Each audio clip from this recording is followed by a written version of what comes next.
کہ ذکر کس کا ہو رہا ہے؟ جس کے بیٹوں کے بیٹوں کے بیٹوں کے بیٹے نے فرمایا. کیا فرمایا؟ فرماتے جب تک میں نہیں چاہتا اس وقت تک میرا نام کسی کی زبان پہ نہیں آتا، اور جب میرا نام کسی کی زبان پہ آتا ہے تو پھر وہ مصیبت میں نہیں رہ جاتا. یہ کس کا قول ہے؟ یہ قول ہے شیخ عبد القادر جیلانی، ہمارے مرشد غوث اعظم کا. جب پوتے کی 11ویں نمبر کے پوتے کی شان کا یہ عالم ہے تو ان کی دادی سیدہ فاطمہ کی شان کا عالم. بے شک سبحان اللہ سبحان اللہ. سمجھتے کیا ہے آپ؟ سیدہ کائنات کو سمجھتے کیا ہے؟ میں نے ان کی بارگاہ میں چند مصرے کہے تھے، جب ان کا ذکر آتا ہے تو میں اکثر اس کو پڑھتا ہوں. اسی گجرات میں ایک صاحبزادے ایک منقبت پڑھ رہے تھے، وہ کسی رافضی کی لکھی ہوئی تھی، اور ہمیں رافضیوں سے چڑ بہت ہے. میں تو اعلان مائک پہ جو بات دل کے کر دیتا ہوں، ہم لوگ تقیہ باز لوگ نہیں ہیں. ہاں، ہمیں رافضیوں سے چڑ بہت ہے. کیوں؟ اس لیے کہ وہ ہمارے صدیق اکبر کو گالیاں دیتے ہیں، اللہ، وہ ہمارے فاروق اعظم کو گالیاں دیتے ہیں، وہ ہمارے عثمان غنی کو گالیاں دیتے ہیں. ہاں، جن کے پیچھے مولا علی نے نمازیں پڑھی ان پہ تبرہ کرتے ہیں. ہمارے غوث اعظم کو وہ پلید لوگ خبیث لوگ سید نہیں مانتے، تو اس لیے ہمیں ان سے نفرت بہت ہے. اور بھی بہت سے مسائل ان کے ساتھ ہیں. تو مجھے تکلیف ہوئی کہ ذکر فاطمہ اتنا مقدس ذکر کسی پلید کے قلم سے کیسے پڑھا جا رہا ہے. میں نے اس شہزادے سے کہا نہ پڑھو. انہوں نے کہا بہت اچھا کلام. میں نے کہا میں تو کوئی شاعر نہیں، لیکن میں لکھ کر دیتا ہوں، وہ پڑھ. سبحان اللہ. میں نے اس کو کہا وہ پڑھ. اور آپ سے بھی کہتا ہوں ہمیں کوئی ضرورت نہیں ہے رافضیوں کے کلام پڑھنے کی، اشعار پڑھنے کی، اس لیے کہ ادھار وہ لاتا ہے جس کے گھر میں نہیں ہوتا. ہمارے یہاں تو 1400 سال کا مٹیریل موجود ہے. سبحان اللہ سبحان اللہ. اس لیے ہمیں کہیں سے ادھار لینے کی ضرورت نہیں ہے، کہیں سے قرض لینے کی ضرورت نہیں ہے. بلکہ خدا کی عزت کی قسم، میرے امام اہل سنت نے صرف اتنی بڑی بڑی باتیں لکھی کہ رافضیوں کے یہاں 700 سالہ لکھی ہوئی کتابیں ایک طرف ہے، اور میرے امام کے 2 مصرے ایک طرف ہے. میرے امام لکھتے سیدہ ظاہرہ، توجہ کریں، سیدہ ظاہرہ طیبہ طاہرہ، سیدہ ظاہرہ. اہل علم کی توجہ، حالانکہ میں گجرات میں پڑھ رہا ہوں، یہاں کے لوگ اردو کم جانتے ہیں لیکن عشق کو ضرور جانتے ہیں. امام عشق و محبت لکھتے سیدہ ظاہرہ طیبہ طاہرہ، جان احمد کی راحت، جان احمد کی راحت، جان احمد کی راحت پہ لاکھوں سلام. وہ رسول جو پوری کائنات کے لیے راحت ہے، ان کی جان کی کوئی راحت ہے تو اسے سیدہ فاطمہ کہتے ہیں. سبحان اللہ سبحان اللہ. آپ سمجھ کیا رہے ہیں؟ جان احمد کی راحت. پوری زندگی پڑا کبھی توجہ کی، جان احمد کی راحت پہ. حضور کی جان کی راحت، جسے جو رسول ہر دل کی راحت ہو، ان کی جان کی کوئی راحت ہے تو اسے سیدہ. کیا نام دیا جائے جس کو دیکھ کے حضور راحت پائیں، جس کو دیکھ کے حضور راحت پائیں؟ وہ سیدہ فاطمہ الزہرا. ان کو دیکھے بغیر حضور کو چین نہ آئے. میرے آقا علیہ السلام نے، ابھی آگے بات اگر وقت رہا تو آئے گی، کہ سیدہ کا گھر دور تھا. نکاح کے بعد جب شادی ہو گئی تو کمرہ دور تھا. حضور نے فرمایا تیرے بغیر میرا دل نہیں لگتا شہزادی، تیرے بغیر میں. تو اس کا حضور وہ فلاں کا مکان بالکل آپ کے مکان سے قریبی. کا بیٹا ہم پہلے بہت سارے مہاجروں کو ان کا مکان دلوا چکے ہیں، اب مجھے بولنا اچھا نہیں لگتا کہ وہ اپنا مکان تمہیں دے دے. ان کو پتا چلا، انہوں نے کہا یا رسول اللہ میں بھی آپ کا ہوں اور سب آپ کا ہے، یہ مکان میں حاضر کرتا ہوں. حضور کے بازو میں مکان ملا تو حضور نے کھڑکی نکال رکھی تھی. جب حضور چاہتے تھے تو کھڑکی سے پردہ ہٹا کے کہتے فاطمہ کہاں ہو؟ بابا میں حاضر ہوں. حضور ان کا چہرہ دیکھا. ایک دن میں کئی مرتبہ جس کے گھر حضور جایا کرے اسے سیدہ فاطمہ کہتے. سبحان اللہ. میں عرض کر رہا تھا کہ وہ رافضی کا شعر لکھا. اور یاد رکھیں ہم فضیلت اہل بیت کھل کر کھل کے پڑھتے ہیں، پڑھیں گے، بے شک. لیکن ہمارا عقیدہ وہی ہے جو اہل سنت کا ہے. ہم اہل سنت کے عقیدے سے اور بالخصوص امام اہل سنت نے جو عقیدہ 14ویں صدی میں بیان فرمایا اس سے کروڑویں درجے، بال کے کروڑویں درجے کے برابر بھی ہٹنے کو تیار نہیں ہے۔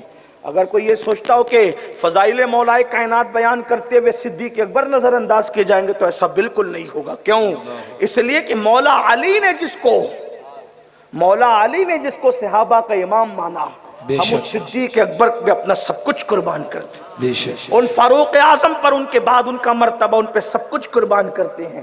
تو میں اپنی قوم کو یہ، اپنے جوانوں کو بالخصوص کہنا چاہتا ہوں، اہل بیت پڑھتے ہوئے صحابہ کی حق تلفی نہ ہونی چاہیے، اور صحابہ پڑھتے ہوئے اہل بیت کی حق تلفی بھی نہیں ہونا چاہیے۔ آج کل کچھ لوگوں کی طبیعت یہ ہے کہ نعرہ حیدری لگنے سے ان کے منہ اترتے ہیں، ان کے چہرے اترتے ہیں، ان کے چہرے اترتے ہیں، اور وہ سوچتے ہیں کہ ذکر علی ہوگا تو رافضیت پروان چڑھے گی۔ میں نے کہا جس کے ذکر کو رسول اللہ نے عبادت قرار دیا ہو، سبحان اس اللہ، سے رافضیت کیسے پروان چڑھ سکتی ہے؟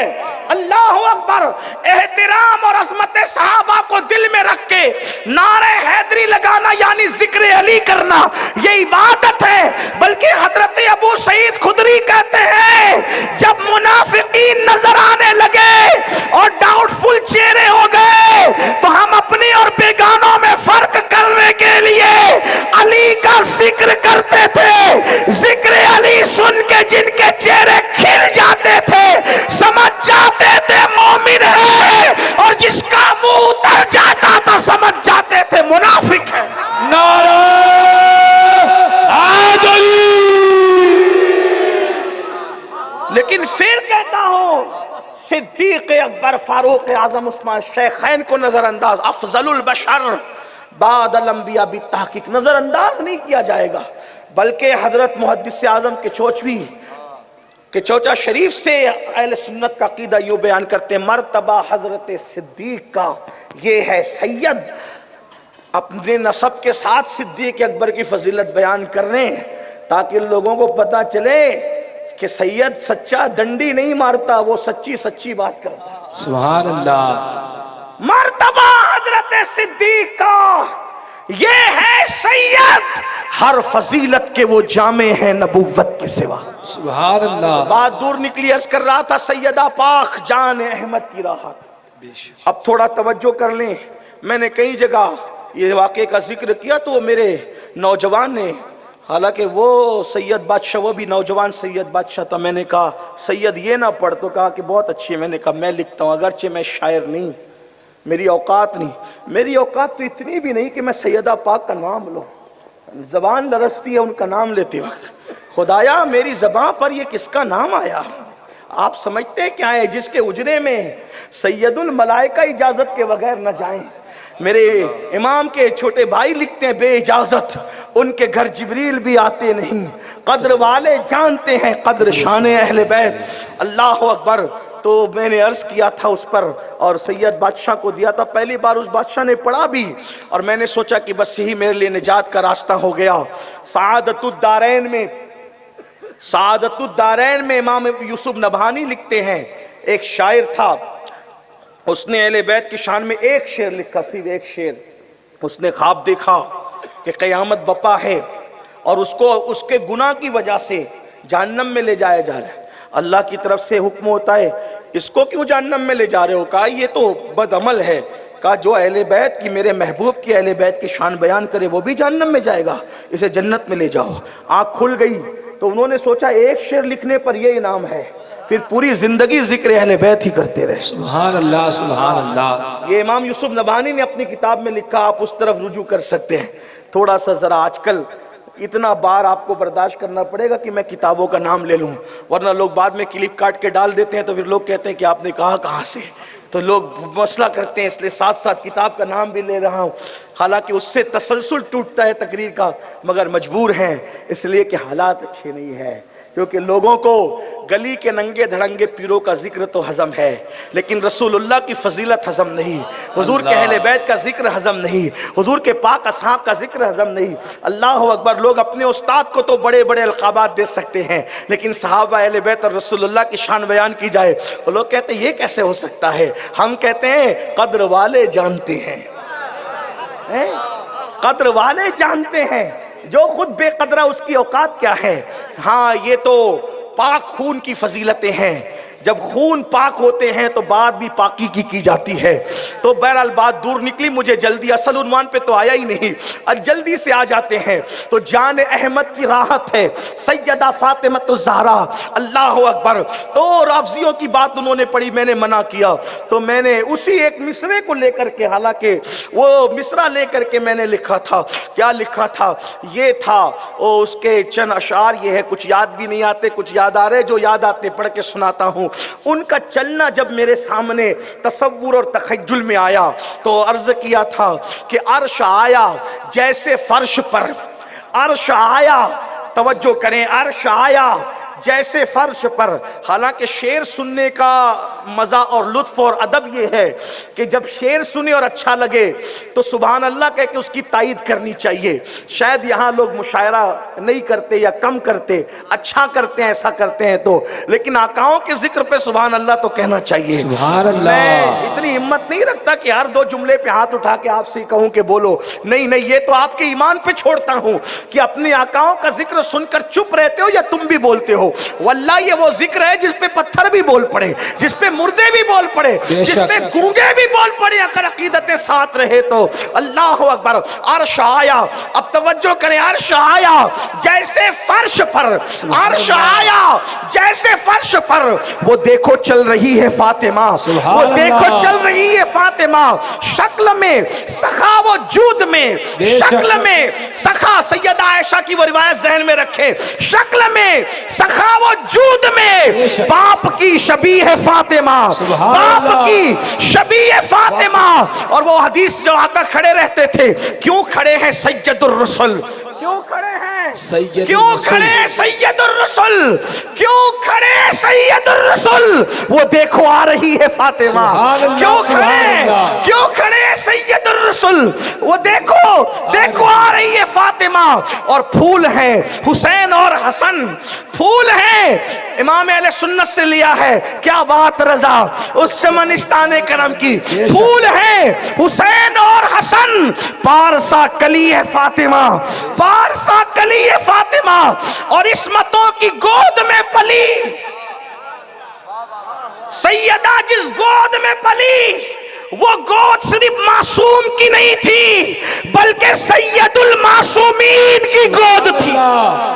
حضور معصوم نہیں ہے، حضور معصوم نہیں ہے، سید المعصومین ہے، سید اور لوگ کہتے ہیں گود کا اثر ہوتا ہے، تو ہم نے کہا تمہاری ماں اور تمہارے باپ کی گود کا اثر ہوتا ہے، تو سید الرسول اور سید المعصومین کی گود میں جو پلا ہو، پھر اس گود کا اثر کیوں نہ ہو، ہم انہیں معصوم تو نہیں کہتے لیکن ان کو محفوظ تو ضرور مانتے ہیں۔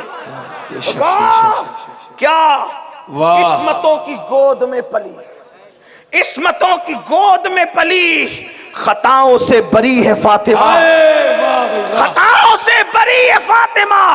اور پھر اس پر جو اصل مصرع تھا وہ یہ ہے، بھیک مجھ کو بے طلب دیا، بھیک مجھ کو بے طلب دیا، واللہ یہ سچائی ہے، بھیک مجھ کو بے طلب دیا، تو بڑی سخی ہے فاطمہ، بے شک بے شک، سبحان اللہ سبحان اللہ، بھیک مجھ کو بے طلب دیا، تو بڑی سخی ہے فاطمہ، اور یہ امین خانہ زاد سگ طالب بقی ہے فاطمہ، بے شک، یہ ہے سیدہ۔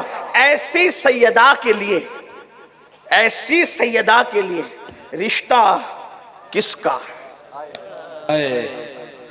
پھر کسی سید ہی کا چاہیے تھا؟ سیدہ کے لیے رشتہ سید کا چاہیے، کون سید؟ سبحان اللہ سبحان اللہ، کون سید؟ جس کو رسول اللہ سید کہے۔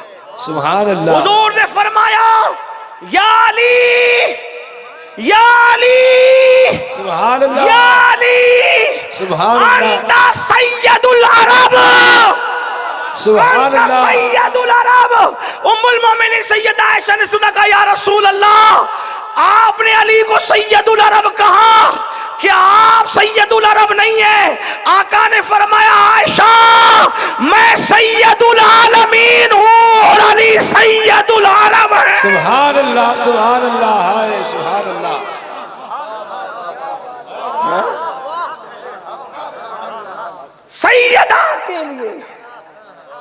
سیدہ کے لیے رشتہ، جس کی قسمت میں جو لکھا ہے. جوڑے تو کہتے ہیں کہ عرش سے بنتے ہیں، لوگ کہتے ہیں عرش سے پہ بنتے ہیں، عرش سے بنتے ہیں، لیکن آسمانوں پہ جو نکاح ہوتا ہے، آسمانوں سے فیصلے ضرور ہوتے ہیں رشتوں کے، لیکن آسمانوں پہ نکاح نہیں ہوتے. بے شک لیکن یہ وہ نکاح ہے علی کے ساتھ ہے زہرا کی. بے شک سبحان اللہ سبحان اللہ. نبی کی نسل چلنی ہے جس نکاح کے بعد. اب وہاں افضل البشر بعد الانبیاء بالتحقیق سیدنا ابو بکر صدیق نے رشتہ مانگا. حضور سیدہ کے لیے رشتہ. آقا نے فرمایا ابو بکر بہت چہیتے پیارے ہیں، لیکن مجھے انتظار ہے وحی کا. مختار کائنات اپنی شہزادی کے رشتے کے لیے انتظار وحی میں، انتظار وحی کا. یہی بات سیدنا فاروق اعظم نے کی. کوئی کمی نہیں ہے دونوں یاروں میں، پوری امت کے سردار ہیں یہ دونوں. صدیق اکبر صحابہ کے امام، ان کے بعد فاروق اعظم. کیا شان ہے ان لوگوں کی. شیخین کریمین، حضور کے دونوں وزیر. آقا نے فرمایا عمر انتظار ہے وحی کا. اور بھی روایتیں ہیں، کم عمری کا بھی تذکرہ ہوا اور بھی چیزیں، لیکن جو بات سب جگہ متفق علیہ لکھی گئی ہے کہ انتظار وحی کا، کہ ادھر سے کیا حکم آتا ہے. یہ دونوں نے سوچا جب انتظار وحی کا ہے تو پھر کسی کو بھیجا جائے، کیونکہ عثمان غنی کے نکاح میں پہلے سے 2 شہزادیاں دی جا چکی تھی، ایک کے بعد ایک، رقیہ ام کلثوم رضی اللہ تعالیٰ عنہما. سرکار کی بارگاہ میں کسی کو بھیجا جائے تو مولائے کائنات جانوروں کو چارہ دے رہے تھے. دونوں یار آئے. اس سے یہ بھی پتہ ہونا چاہیے کہ اصحاب کے دل میں اہل بیت کے لیے نفرت نہ تھی. وہ تو بڑے سچے دل، بلکہ صحابہ نے اہل بیت کو جتنا چاہا کوئی کسی کو اتنا چاہ ہی نہیں سکتا. ہاں 14 صدیوں کے بعد جب تم اتنا چاہتے ہو تو خیر القرون کے وہ اصحاب رسول اللہ کی اہل بیت کو کتنا چاہتے ہوں گے. اس لیے اگر آج کوئی سیاہ دل ان صحابہ کی عظمت پہ انگلی اٹھاتا ہے تو اس کو پتہ ہونا چاہیے صحابہ کا تو کچھ نہیں بگاڑ سکتا. نادان ہو گئے، گمراہیت کی طرف جا رہے ہو. کوئی آ کے کہے کہ میں نے خواب میں رسول اللہ کو دیکھا ہے، کوئی خواب میں رسول اللہ کو، تو اس کے لیے ہاتھ باندھ کے اس کا ماتھا چومتے، آنکھیں چومتے ہو. کیا اب نیک ہے تو کہ تو نے خواب میں رسول اللہ کو دیکھا؟ نادان ہو گئے. ایرے غیروں کی باتیں سن کر کے جادہ حق سے صراط مستقیم سے ہٹتے کیوں ہو؟ ارے جو خواب میں دیکھے اس کا اتنا احترام کرتے ہو. میرے نبی کے اصحاب وہ ہیں جنہوں نے رسول اللہ کو خواب میں صرف نہیں دیکھا بلکہ عالم بیداری میں دیکھا ہے. ان کی آنکھوں کی شان کا عالم کیا ہوگا. میرے امام کہتے ہیں خدا ان کو کس پیار سے دیکھتا ہے جو آنکھیں محو لقائے محمد. تو صدیق و فاروق یہ سچے لوگ تھے، صاف دل لوگ تھے. میرے آقا کے یار جن کا تذکیہ حضور نے فرمایا تھا، دونوں مولا علی کے پاس گئے. کہا علی حضور کے گھر جاؤ اور رشتہ مانگو. کہا کس کا؟ کہا فاطمۃ الزہرا کا. مولا علی نے کہا تم لوگوں کو حضور نے وحی کے انتظار کی بات کی، مجھے کیسے دیں گے؟ دونوں نے کہا آپ جائیں تو صحیح، آپ جائیں. مولائے کائنات گئے. بہت روایتیں ہیں، بہت سی ہے، لیکن میں یہاں تفسیر روح البیان سے آپ کے سامنے بات رکھ رہا ہوں، توجہ کریں. اور اس کا ترجمہ کیا ہے حضور مفتی اعظمین کے خلیفہ علامہ فیض احمد اویسی علیہ الرحمہ نے، جو کم و بیش 2200 کتابوں کے مصنف ہے. ان کی سیرت نگاروں نے لکھا ہے. تو سرکار مولائے کائنات سے کہا دونوں شیخین نے، یاروں نے، کہ حضور کے پاس جائیں عرض کریں. مولائے کائنات گئے اور جا کر کے حضور کی بارگاہ میں سلام پیش کیا. سرکار نے فرمایا علی کیسے آنا ہوا؟ وہاں پر حضرت انس موجود تھے، کیونکہ انس خادم رسول تھے رضی اللہ تعالی، حضور کی بارگاہ میں موجود تھے. تو کہا کیسے آنا ہوا؟ اس کی حضور وہ آیا تو لیکن ہمت نہیں ہو رہی کہنے کی. سرکار نے میں کیوں آئے ہو بولو؟ تو سرکار کی بارگاہ میں عرض کرتے ہیں آقا اس لیے آیا ہوں سیدہ فاطمہ الزہرا کا نام لے کے کچھ عرض کیا، ابھی عرض ہی کیا تھا کوئی جواب نہیں ملا، اس سے پہلے کہ کوئی جواب آتا، توجہ کریں، اس سے پہلے کوئی جواب آتا، حضرت انس کہتے ہیں میں نے وہ کیفیت دیکھی جو وحی کے وقت حضور کی کیفیت ہوتی ہے۔ اب میں اپنی بہنوں سے، جو بہنیں بغیر رشتے کی ہے اور جو نوجوان بغیر رشتے کے ہیں، میں ان سے کہتا ہوں یا جس کی جو مراد ہے وہ اپنے دل میں مراد لے کر سیدہ فاطمہ الزہرا کا رشتہ طے ہونا سنیں۔ آپ کو میں ضرور کی بات کہوں گا، میری عقیدت ہے جب بھی میں ان کا ذکر کرتا ہوں جو مراد میں نے دل میں لی ہے اللہ نے کوئی میری مراد کو باقی نہیں رکھا۔ سبحان اللہ سبحان اللہ۔ اللہ اکبر اللہ اکبر۔ مولا کائنات سیدنا علی کرم اللہ وجہہ الکریم نے ابھی نام فاطمہ لیا، کوئی جواب اس سے پہلے کہ حضور دیتے۔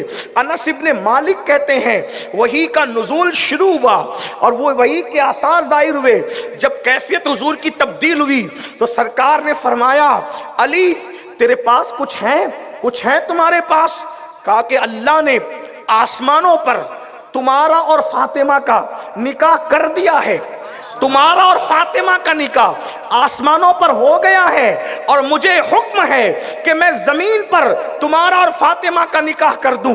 اللہ اکبر اللہ اللہ۔ اب سیدہ کتنی حسن والی تھی تو ایسا ہی جوڑا حسن والا، اللہ اکبر، حسن والا جوڑا ان کے لیے چاہیے تھا نا۔ انتخاب کس کا ہے؟ لوگوں کو پتا ہونا چاہیے شان اہل بیت، لوگوں کو علی و فاطمہ کی شادی پتا ہونا چاہیے۔ کسی کا رشتہ دادی اماں طے کرتی ہے، کسی کا رشتہ نانی اماں طے کرتی ہے، کسی کا رشتہ ابا اور دادا طے کرتے ہیں، کسی کا رشتہ بھابھی اور بھائی طے کرتے ہیں، لیکن سیدہ فاطمہ کا رشتہ جس نے طے کیا ہے وہ آسمان و زمین کا خالق محمد الرسول اللہ کا رب ہے، خدا وحدہ لا شریک نے ان کا رشتہ طے فرمایا۔ اور اس سے پہلے کہ زمین پر وہ نکاح ہو آسمانوں پر ہوا۔ یہ ایک روایت فرمایا، وہ بھی روایت سن لے توجہ کے ساتھ، جلدی جلدی اب آگے بڑھتے ہیں اور بات کو اختتام کی طرف لے جاتے ہیں، اس لیے کہ شاید کل بھی میں راجکوٹ میں ہی ہوں اور کل جو ہے سرکار غوث اعظم کی محفل رکھی گئی ہے، علاقہ مجھے نہیں پتا لیکن آج زیادہ ٹائم آپ کو لگاؤں گا تو ہو سکتا ہے کل شاید آپ جو وہ آنے میں سستی کریں، لیکن بہرحال اللہ اکبر عرض یہ کر رہا تھا، توجہ فرمائیں، اب غور کریں۔ میرے آقا نے فرمایا علی تمہارے پاس کچھ ہے۔ اس وقت مولا کائنات کا خود کا اپنا مکان بھی نہیں تھا، یہ بات یاد رکھیں، مولا علی کا خود کا اپنا مکان بھی نہیں تھا، کیونکہ مولا علی حضور علیہ السلام کے گھر میں پلے تھے، حضور علیہ السلام کے گھر میں بڑے ہوئے تھے، حضور علیہ السلام کے گھر میں پرورش ہوئی تھی۔ تو مولا کائنات سے پوچھا تمہارے پاس کچھ ہے؟ کہا یا رسول اللہ ایک زرہ ہے، تلوار ہے اور گھوڑا ہے، تین چیزیں۔ فرمایا تلوار اور گھوڑا تمہیں لگے گا، کام آئے گا، زرہ بیچ دو۔ زرہ کے بارے میں کئی روایتیں ہیں، ایک تو یہ کہ یہودی کے پاس گروی رکھ دی، ایک تو یہ کہ بیچ دی، جس کے پاس بیچی اس کا تذکرہ نہیں ہے، لیکن ایک روایت جو چونکہ میری عادت ہے میں ہمیشہ وہ پڑھنے کی کوشش کرتا ہوں جس سے اپنی آقاؤں کی شان ظاہر ہو، یہی تو بات ہے۔ اللہ اکبر، وہ زرہ لے کر توجہ کرنا، بالخصوص اصحاب رسول کے گستاخوں کی توجہ چاہتا ہوں۔ عاشق تو سن ہی رہے ہیں اور میں نے پہلے دو روایتیں پڑھ دی، یہ بھی روایت ہے اس لیے پڑھ رہا ہوں جس کا جو ذوق قبول کرے۔ اللہ اللہ، وہ زرہ لے کر مولا کائنات عثمان غنی کے گھر گئے اور جا کر کے کہا عثمان یہ زرہ بیچنی ہے جو رسول اللہ نے مجھے دی ہے۔ حضرت عثمان غنی نے کہا کیوں، کیا وجہ ہے؟ تو فرمایا کہ میرا نکاح ہو رہا ہے اور مجھے ضرورت ہے مہر ادا کرنے کے لیے، اس لیے میں زرہ بیچنا چاہتا ہوں۔ کالی کتنے میں دیں گے؟ کہ یہ قیمت آپ طے کریں۔ تو اللہ اکبر، عثمان غنی نے فرمایا 400 درہم میں یہ زرہ میں لیتا ہوں۔ اللہ اکبر، اور پھر کہا علی یہ زرہ لے کے تم کسی اور کے پاس بھی جا سکتے تھے، لیکن تم نے کتنا کرم کیا کہ تم میرے پاس آئے، کسی اور کے پاس نہیں گئے، اس خوشی میں 400 درہم کا اضافہ اور کرتا ہوں۔ اور پھر کہا علی جب کسی کی شادی ہو تو تحفہ دینا سنت ہے، تو یہ زرہ میں نکاح کی خوشی میں تمہیں بطور تحفہ عطا کرتا ہوں۔ سبحان اللہ سبحان اللہ۔ نعرے تکبیر، نعرے رسالت، عظمت صحابہ کرام. یہ ان میں پیار تھا، ان میں محبت تھی. اسی لیے میرے امام کہتے ہیں تیرے چاروں ہمدم ہے یک جان یک دل. تیرے چاروں ہمدم ہے یک جان یک دل. ابو بکر فاروق و عثمان علی ہے. ابو بکر فاروق و عثمان علی ہے. یہ ایک روایت ہو گئی. دوسری روایت اب سنیں، اس میں یہ تذکرہ نہیں ہے، اب اس کو سنیں. حضور علیہ السلام مسجد نبوی میں ہے. ایک خوشبودار پھول، بہت خوشبو تھی اس کی، حضور کے ہاتھ میں ہے. ان نازک اور خوبصورت نرم ہاتھوں میں پھول کیسا لگتا ہوگا، ہیں؟ نکھتے گل سے زیادہ جس کی نزاکت ہو، سبحان وہ اللہ. گورے گورے ہاتھوں میں پھول کیسا لگتا ہوگا.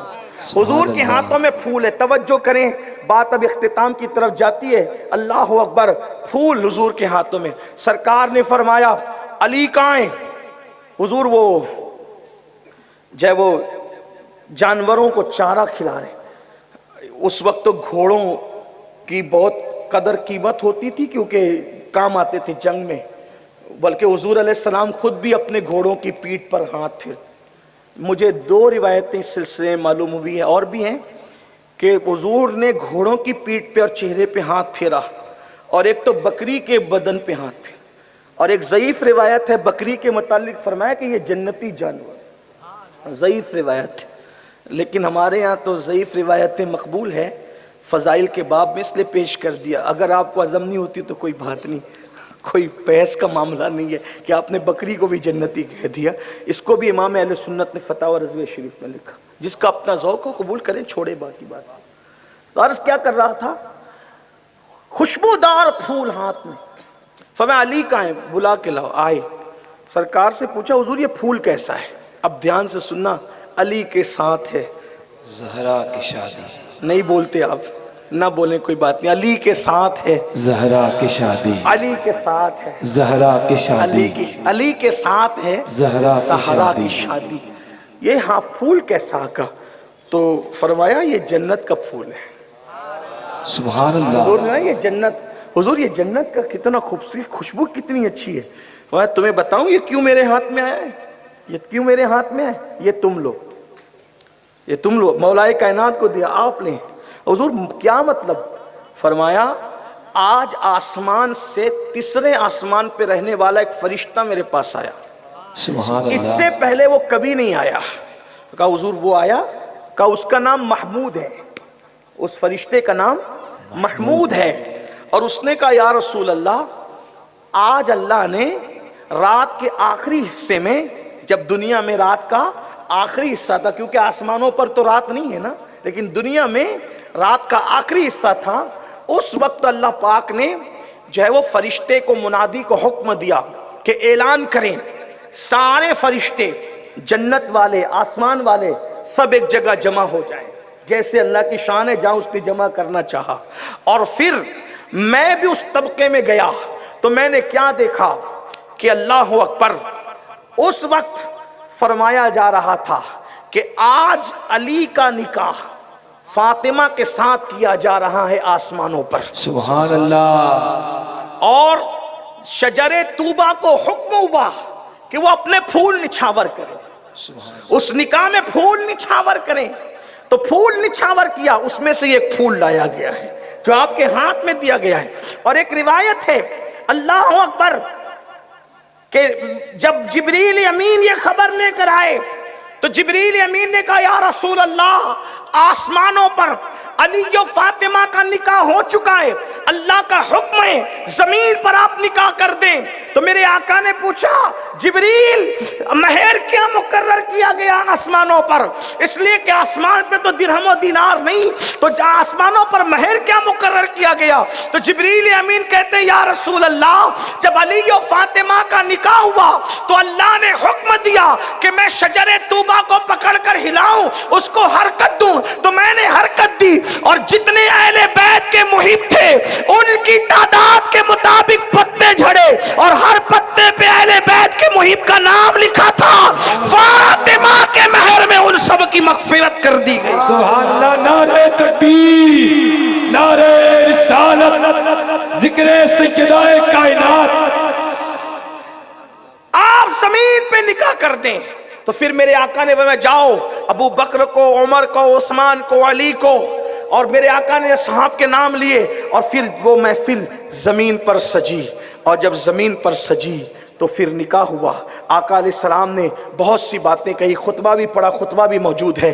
اب اینڈ گفتگو کا ہوتا ہے کہ نکاح ہو گیا تو سرکار نے فرمایا علی جب تک میں نہ آؤں اپنی خوابگاہ میں داخل مت ہونا. اور اس وقت دنیا نے دیکھا اللہ کے رسول علیہ السلام اپنی شہزادی کو رخصت کرتے ہیں تو شہزادی کے سر پہ جو چادر ڈالی جاتی ہے اس میں کم و بیش 17 پیون لگے ہوئے تھے. اللہ اکبر. اس سادگی کے ساتھ اللہ کے رسول علیہ السلام نے اپنی شہزادی کو اپنے گھر سے یہ کہہ کے رخصت کی فاطمہ آج تیرے بابا کے پاس بظاہر اتنا ہی ہے، کاش تیری امی خدیجہ حیات ہوتی تو کچھ اور بھی انتظام کرتی، لیکن تمہارے لیے یہی ہے.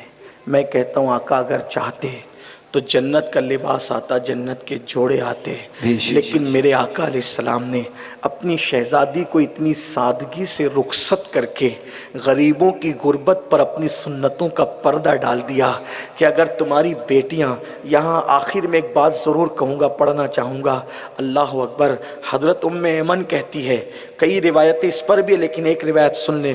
ام ایمن کہتی ہے جب میں نے رسول اللہ سے عرض کیا آقا ان کا بستر کیسا ہوگا تو میرے آقا علیہ السلام نے مجھ سے فرمایا ریت جما دو اور اس پر ایک چادر بچھا دو. تو ریت جمائی گئی اور اس پر بکرے کا چمڑا بچھا دیا گیا. وہی پہلی شب کا علی و فاطمہ کا بستر تھا. میں پوچھنا چاہتا ہوں جو لوگ نرم نرم گدوں پر لیٹ کر پاپ اور جرائم کرتے ہیں اور آج اہل بیت کا نام لے کر جو لوگ بدعات اور خرافات میں مبتلا ہیں ان سے ایک سوال کرنا چاہتا ہوں. صرف اہل بیت کی محبت، شربت، کھچڑا اور ہاتھ چومنا ہے؟ ان کی زندگی کو اپنانا نہیں؟ آپ کہیں گے کیا؟ جتنے غیر شادی شدہ نوجوان ہیں ان سے میری گزارش کی توجہ کریں، اور جو لوگ اپنے بیٹوں کی شادی کرنے کا پلان رکھتے ہیں خاص طور پہ عورتیں ان سے میری گزارش. جب اللہ کے رسول اپنی شہزادی کو رخصت کر رہے تھے تو حضور نے ایک چادر ڈالی اور اپنی شہزادی کو رخصت کیا. کچھ لوگوں نے جہیز کا تذکرہ کیا کہ میرے آقا نے اپنی شہزادی کو جہیز دیا. یہاں پر کوئی بحث، مباحثہ، مناظرہ ایسا کچھ بھی نہیں. پھر کہتا ہوں صوفیہ کا غلام ہوں، کوئی خطیب، ادیب، کوئی مفکر، مدبر نہیں. صرف آپ کو اگر میری بات اچھی لگے تو قبول کرنا ورنہ چھوڑ دینا. حضور علیہ السلام کے بارے میں کہا جاتا ہے کہ حضور نے اپنی شہزادی سیدہ فاطمہ کو جہیز دیا، پھر اس میں ایک فہرست ہے، چکی دی، چمڑے کا بستر دیا، اور چولہا تھا، اور برتن تھے، کٹورا تھا، وغیرہ وغیرہ. حالانکہ اگر آپ اس کو غور سے پڑھیں تو اللہ کے رسول علیہ السلام نے اپنی شہزادی کو کوئی جہیز نہیں دیا. یہ بات سنیں آپ، پہلے سن لیں پوری. اب کوئی، میں کبھی نہیں کہتا لیکن آج کہتا ہوں، جب تک یہ بات میری مت سننا اٹھ کے مت جانا، ٹھیک؟ حضور علیہ السلام نے اپنی شہزادی کو کوئی جہیز نہیں دیا. کیونکہ آج جو ہم کہتے ہیں نا کہ یہ جہیز دیا تو پھر 5 برتن کا ذکر ہم بیان کرتے ہیں تو پھر لڑکے والے کہتے ہیں جب حضور نے اپنی شہزادی کو دیا تو پھر آپ بھی ہمیں دیں. کار بھی مانگی جاتی ہے، سونے کی انگوٹھی مانگی جاتی ہے، اور پھر پتہ نہیں کیا کہ آپ کے گجرات میں کیا ہے مجھے نہیں پتا، لیکن پورے ہندوستان کے اندر توجہ کرنا.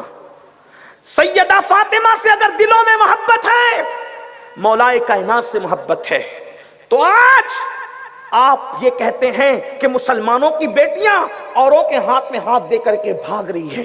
تو کیوں بھاگ رہی ہے؟ یہی جہیز کی لعنت ہے جو تم نے گڑ رکھی ہے.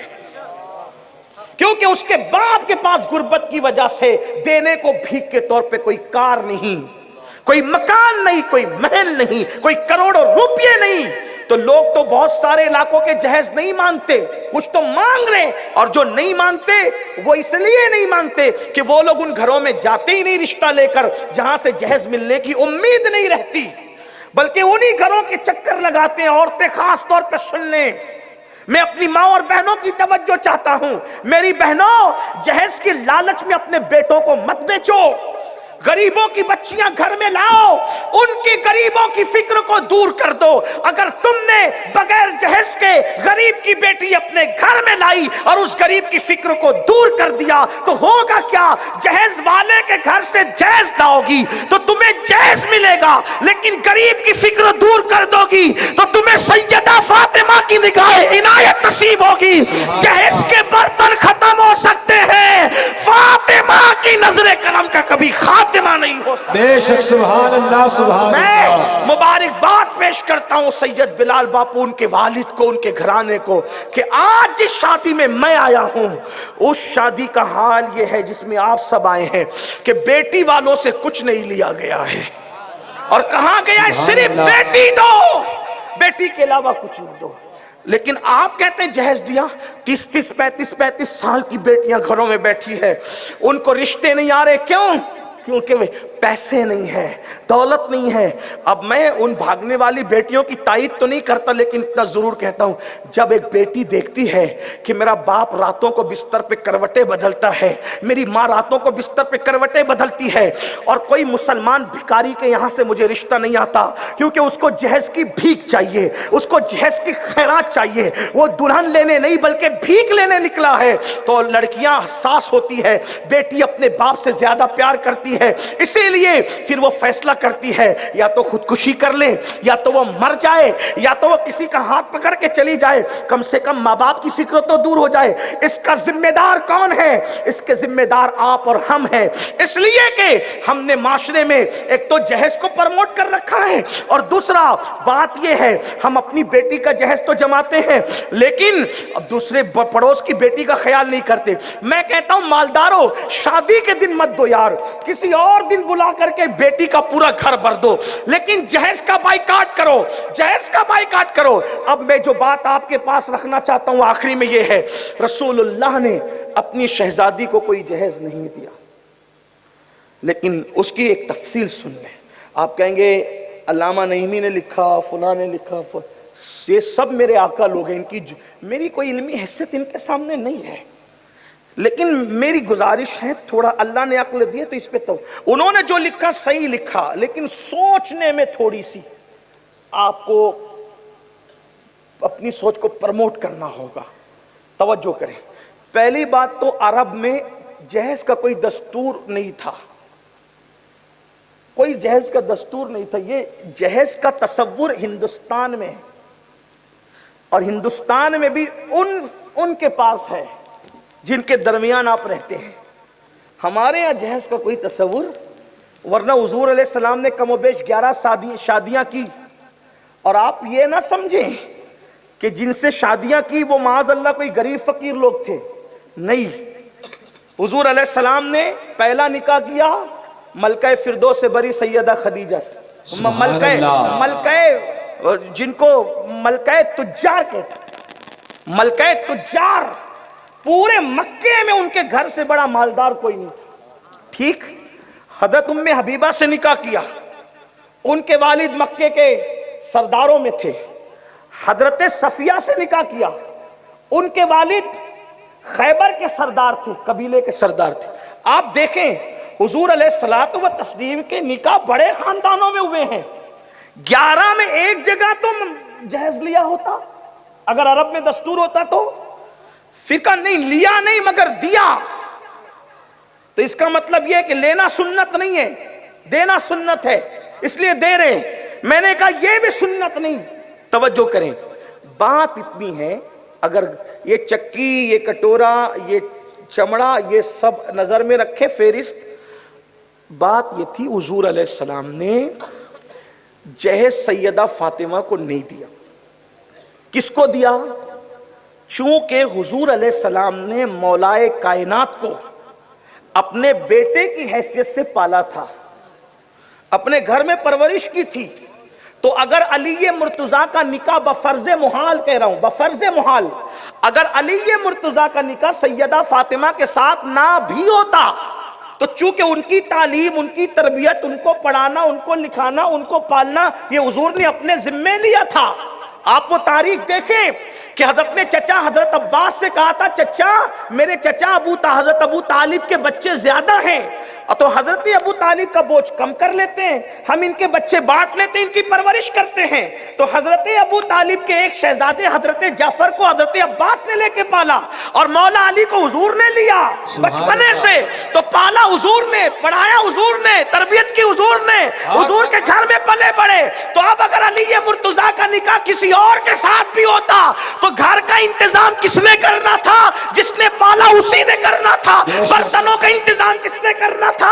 جس نے پالا اسی نے کرنا تھا۔ تو میرے آقا نے بیٹی کو جہیز نہیں دیا بلکہ بھائی کا گھر بسانے کے لیے، چونکہ نیا گھر تھا، نیا مہمان تھا اور گھر میں سامان نہیں تھا، تو حضور نے بیٹی کو جہیز نہیں بلکہ بھائی کے لیے انتظام فرمایا۔ اب اگر کوئی راجکوٹ والا کرنا چاہتا ہے تو میں کہتا ہوں بیٹی کے جہیز کے لیے مجھے کوئی بات نہیں، لیکن اگر اتنا دل بڑا ہے تو اپنے بھائی کے لیے انتظام کیا کرو، کیونکہ حضور نے تو بھائی کے لیے کیا، بھائی کے لیے کیا۔ اب یہ بات تو ہو گئی، حضور نے جہیز نہیں دیا بلکہ بھائی کے لیے انتظام، مولا علی کو دیا، فاطمہ الزہرا کو نہیں دیا، مولا علی کو دیا۔ اب آپ کہیں گے چلو بات تو آپ نے کر دی، اٹکل سے نہیں مانیں گے۔ میں نے کہا اٹکل سے نہیں، اب دلیل پر آ جائیں۔ اہل سنت کے نزدیک حضور کی ایک شہزادی نہیں ہے، 4 شہزادیاں ہیں، ٹھیک؟ اب دھیان سے سننا، شہزادیاں کتنی ہیں؟ 4۔ اور حضور کا انصاف کیا ہے؟ توجہ، ایک عورت سیدہ عائشہ کے پاس آئی، ام المومنین سیدہ عائشہ کے پاس، دل سے سننا، آپ پر یہ باتیں گرا گزرتے مجھے معلوم ہے، نعرے والی باتوں پر خوش ہوتے ہو، عمل کی باتوں پر بے چین ہوتے ہو، مجھے پتا ہے، کیونکہ اس میں مفاد پر ٹھیس ہے نا، جہیز بند ہو رہا ہے تو کچھ لوگوں پر تو گرا ہوگا۔ توجہ فرمائیں، ایک خاتون سیدہ عائشہ صدیقہ کی بارگاہ میں آئی، سیدہ عائشہ پاک نے اس کو ایک کھجور دی۔ توجہ کرے، بہت خاص بات ہے، کوئی ادھر ادھر اب یہ ہلے ڈولے نہیں، کوئی کچھ نہیں کرے گا، توجہ فرمائیں سب۔ ایک کھجور سیدہ عائشہ پاک نے دی، کس کو؟ اس عورت کو، غریب، اس کے ساتھ 2 بیٹیاں تھیں، اس نے دونوں کھجوروں کو برابر کیا اور بیٹیوں میں تقسیم کیا، ٹھیک؟ یہ واقعہ میرے آقا سے سیدہ عائشہ صدیقہ نے بیان کیا، تو آقا کا جواب کیا تھا؟ عائشہ اگر وہ عورت وہ کھجور کو برابر برابر نہ بانٹتی دونوں بیٹیوں میں تو قیامت کے دن اللہ اس سے پوچھتا، ایک بھیک میں ملی ہوئی کھجور کو حضور بیٹیوں میں برابر تقسیم کرنے کی بات کرنے ہیں، تو جو دوسروں کی بیٹیوں کے لیے کھجور کی تقسیم میں برابری کی بات کرتے ہوں تو پھر وہ اپنی شہزادیوں کے درمیان کیوں برابری نہ کریں؟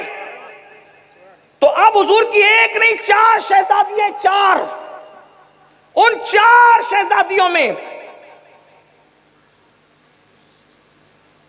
ہو گئی بات۔ ایک بار درشی پڑھیں، اللہ رب محمد صلی اللہ علیہ وسلم نحن عباد محمد صلی اللہ۔ بہت نازک سی بات ہو رہی ہے، توجہ کریں۔ حضور کی ایک شہزادی نہیں 4 شہزادی، ٹھیک؟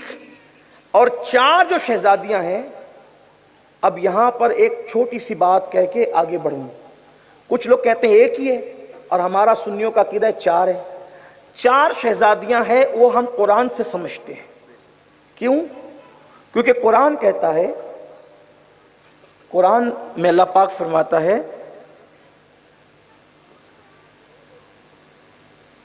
اے میرے نبی، اے میرے نبی آپ فرما دے، قل، اے محبوب آپ فرما دے، لِأَزْوَاجِكَ، قل لِأَزْوَاجِكَ وَبَنَاتِكَ وَنِسَاءِ الْمُؤْمِنِينَ۔ 3 طبقوں سے حضور نے مخاطب ہونے کا اپنے محبوب کو، اللہ پاک نے اپنے محبوب کو 3 طبقے سے مخاطب ہونے کا حکم دیا۔ قل لِأَزْوَاجِكَ، جو آپ کی بیویاں ہیں ان سے کہیں، وَبَنَاتِكَ، اور جو آپ کی بیٹیاں ہیں ان سے کہیں، وَنِسَاءِ الْمُؤْمِنِينَ، اور مومن عورتوں سے کہیں، جو مومنوں کی عورتیں ان سے کہیں۔ اب کیا کہیں وہ ابھی مضمون پردے کا آگے آ رہا ہے، لیکن یہاں کیا بات ہو رہی ہے؟ کل ازواجکا و بناتکا، بناتکا جو تھوڑی بھی عربی جانتے ہیں، بناتکا قرآن کہہ رہا ہے لے ازواجکا، آپ کی بیویوں سے کہے۔ دیکھو ہر زبان میں ایک واحد ہوتا ہے اور ایک جمع ہوتا ہے، صحیح؟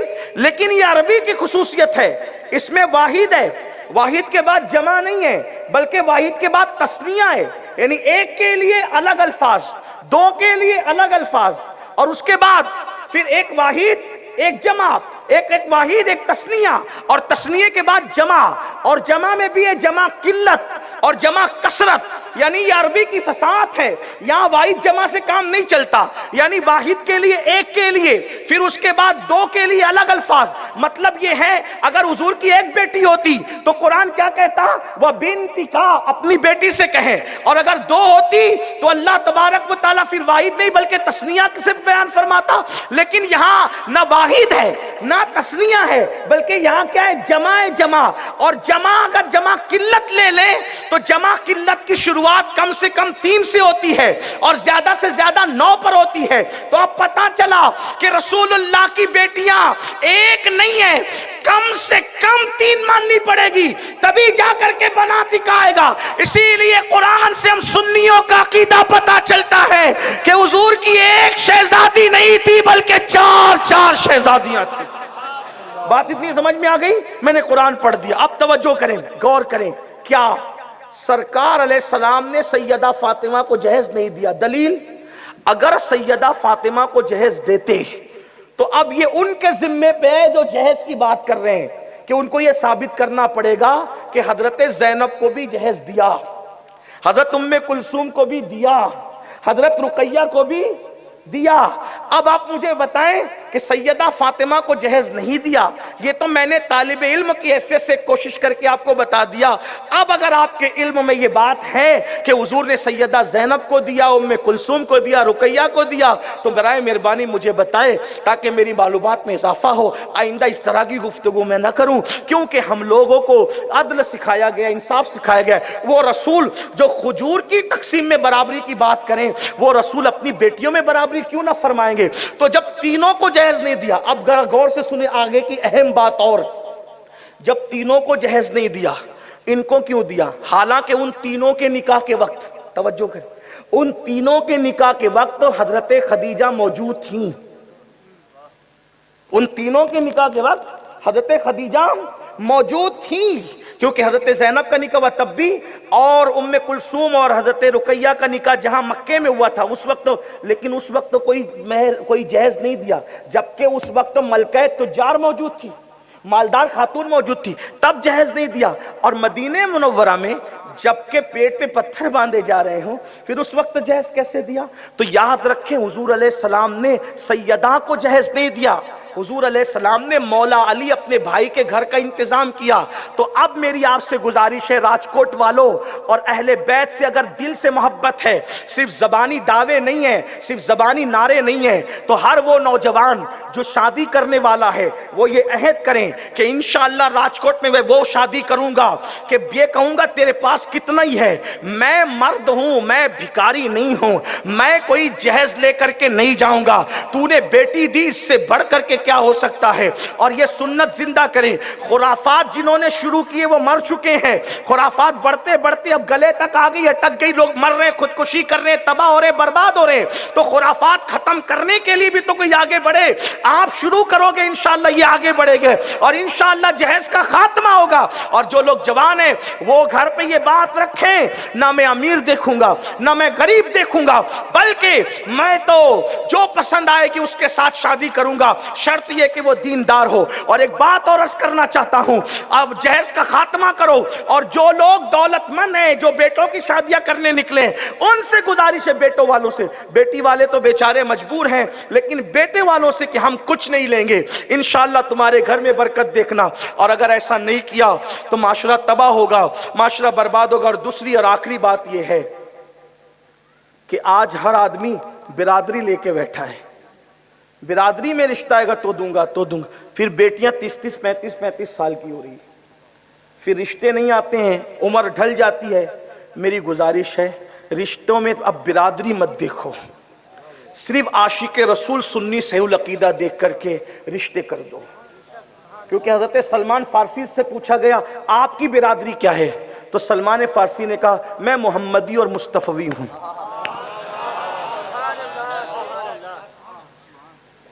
صرف ایمان اور عقیدہ دیکھو، رشتے کر دو. کوئی کچھ کہے آر مت کرنا، کوئی کچھ کہے. آپ کو پتہ ہے حضرت زینب بنت حجش کا نکاح میرے آقا نے حضرت زید سے کروایا، جبکہ حضرت زید آزاد کردہ غلام تھے.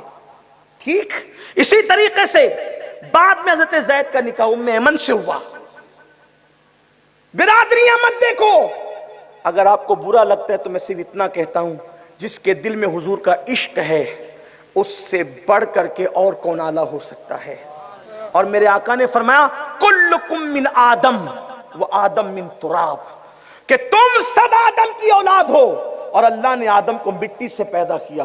اگر ہم نے یہ سوچ شروع کر دی تو انشاءاللہ ہماری جو بیٹیاں اوروں کے ساتھ بھاگ رہی ہے یہ سب کچھ نہیں ہوگا. اور آپ کو بتاؤں پوری تفصیل ہے، پھر بہت کچھ کہا جا سکتا ہے، لیکن آج کا خاص پیغام سیدہ فاطمۃ الزہرا کے نکاح کی برکتوں سے جو بیان ہوئی، تو یہ گزارش کرتا ہوں ہر جوان دل میں عہد کرے کہ انشاءاللہ میں جہیز نہیں لوں گا. سسرال سے کتنا بھی اصرار ہوگا جہیز نہیں لوں گا. اور جو لوگ بیٹوں کی شادی کرنے والے ہیں وہ بھی ہم جہیز کا بائیکاٹ کریں گے.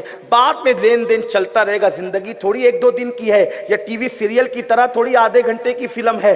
ہماری زندگی تو پوری زندگی ہے. لینے دینے کے موقع آئیں گے بعد میں کرتے رہنا، لیکن نکاح کے وقت خاتمہ کرو. کیا میں پوچھنا چاہتا ہوں آج علی کے ساتھ ہے زہرا کی شادی، آپ نے جو سنا ہے اس میں کیا آپ یہ ارادہ کرتے ہیں وہ نوجوان کہ انشاءاللہ شادی کریں گے تو جہیز نہیں لیں گے، اور جو اپنے بیٹوں کی شادی کریں گے تو جہیز نہیں لیں گے؟ علی و فاطمہ کے نام پہ، پنجتن کے نام پہ کتنے لوگ ہاتھ اٹھا کر آج سے وعدہ کرتے ہیں کہ جہیز کا خاتمہ کریں گے انشاءاللہ؟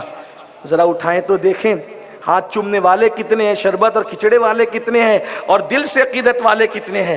ممبر والے بھی باہر نہیں ہیں. مولوی صاحبان میرے بھائیوں، میں آپ کی جوتیاں سیدھی کرنے والا ہوں، ذرا میں بھی تو دیکھوں. ستاروں کے آگے جہاں اور بھی ہے، اٹھائیں ذرا فرشتوں گواہ بنائیں. اس میں بھی کئی بار کر چکا ہوں تقریر کرتے وقت، ابھی پھر کرتا ہوں انشاءاللہ. کچھ لوگ نہیں اٹھا رہے ہاتھ، تھوڑے شرما رہے ہیں. ہاں عباس کا نام لیتے ہیں ہاتھ نہیں اٹھاتے ہو. غازی عباس کا نام لے کے ہاتھ. میری نظریں ہیں، کچھ میرے چھوٹے ہیں کچھ میرے بڑے ہیں، لیکن ہیں تو سب میرے بھائی. یہ سادات کو بھی چاہیے، اس لیے کہ علی و فاطمہ کے طریقے پر سادات نہ چلیں گے تو کون چلے. ہاتھ اٹھائیں، اٹھا کے رکھیں. اب میں دعا کرتا ہوں اے اللہ یہ ہاتھ علی و فاطمہ اور پنجتن کے نام پہ اٹھے مولا، اور جہیز کا بائیکاٹ کرنا چاہتے ہیں مولا. جہیز والوں کو جو ملتا ہے اس سے زیادہ پنجتن کے نام پہ ان جہیز کا بائیکاٹ کرنے والوں کو عطا فرما، ان کی نسلوں کو عطا فرما. اور ہاتھ اٹھانا ہمارا کام ہے، اس کی لاج رکھنا تیرے کرم پر ہے مولا. ہم سب کو عمل کی توفیق عطا فرما. اگر عورتیں کہے گی نہیں ہمیں تو چاہیے، تو عورتوں سے بھی کہتا ہوں سیدہ فاطمہ کو منہ کیا دکھاؤ گی؟ جہیز کم بہو جہیز کم لاتی تو اتنا تانا دیتی ہو، لڑتی جگڑتی ہو. بڑی تو اتنا لائی، تو نے کتنا لائی؟ چھوٹی تو اتنا لائی، تو نے تو اتنا لائی. بھکارن مت بنو. ارے سمدیانے کی بھکارن نہ بنو. اگر بھکارن بننا ہے تو فاطمۃ الزہرا کی بھکارن. سمدیانے سے ملے گا تو محدود ملے گا، سیدہ دے گی تو نسلوں کو کام آئے گا. بھیک مجھ کو بے طلب دیا، تو بڑی سخی ہے فاطمہ. کیا بات رضا، اس چمنستان کرم کی زہرا ہے کلی جس میں حسین اور حسن پھول. دوران گفتگو کوئی غلطی ہو تو اللہ معاف فرمائے. استغفر اللہ ربی من کل ذنب و اتوب الیہ وما علینا الا البلاغ. السلام علیکم ورحمۃ اللہ.